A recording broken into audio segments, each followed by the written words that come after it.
তৃতীয় যে পয়েন্ট সেটি হলো রুকিয়া কীভাবে কাজ করে। এই বিষয়টি খুব ইম্পর্ট্যান্ট, একটু মনোযোগ দিয়ে শুনবেন, ইনশাল্লাহ বুঝতে পারবেন।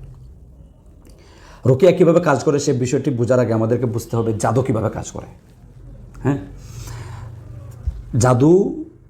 একটা জাদুকর কখনো ইচ্ছাকৃত কোনো পেশেন্টের উপর বা ভিকটিমের উপর সে জাদু করে না।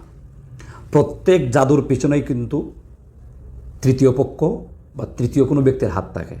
যেমন একজন মানুষ জাদুকরের নিকট আপনার ক্ষতি চায় অথবা আপনার কোনো কিছু চায়, সে হোক সেটা ভালোবাসা অথবা আপনার কোনো অবনতি, আপনার কোনো খারাপ দিক, যেটা সে চায়, সে এই কামনা নিয়ে সে জাদুকরের নিকট যাবে।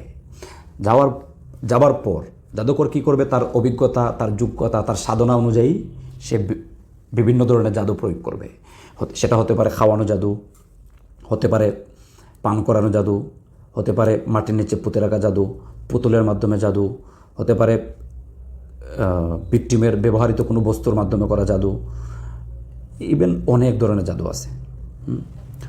তো জাদুকর কী করে মূলত, জাদুকর ওই জিনিসগুলো নিয়ে অথবা কোনো কিছুর উপর ফু দিয়ে, জাদুকর কী পরে ফু দেয়, তার মন্ত্রগুলা যেগুলো সে আয়ত্ত করেছে, মূলত এগুলোর মাধ্যমেই জাদুকর ভিকটিমের শরীরে জাদু বেঁধে দেয় অথবা পেটের ভিতর।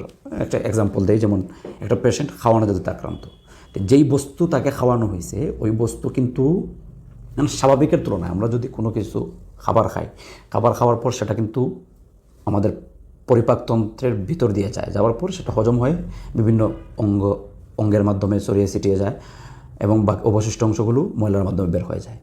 কিন্তু দেখেন, একটা জাদুর বস্তুটা যখন খাওয়ানো হয়, ওইটা কিন্তু স্বাভাবিক কোনো বস্তু না, ওইটার মধ্যে কিন্তু মন্ত্র ফুঁকে দেওয়া জাদুকরের, এবং ওই বস্তুটা পেটের ভিতর ঢোকার পর সেটা কিন্তু নর্মাল খাবারের মতো পরিশোধন হবে না, সেটা কিন্তু পেটের ভিতর নির্দিষ্ট একটি স্থানে জমাট বাঁধবে এবং সেটা লুকায়িত থাকবে।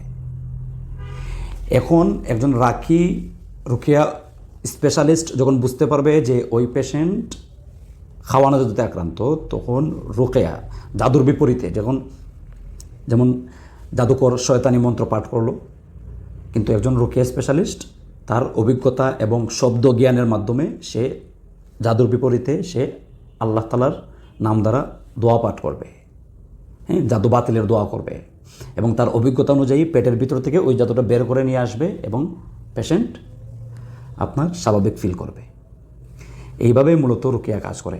এটা অনেক বিস্তর একটা বিষয়, এই বিষয় নিয়ে এক ভিডিওতে বা নির্দিষ্ট সময়ের ভিতরে এই বিষয়টা বোঝানো সম্ভব না। জাস্ট একটা উদাহরণ দিলাম, আশা করি এই বিষয়টি বুঝতে পারছেন।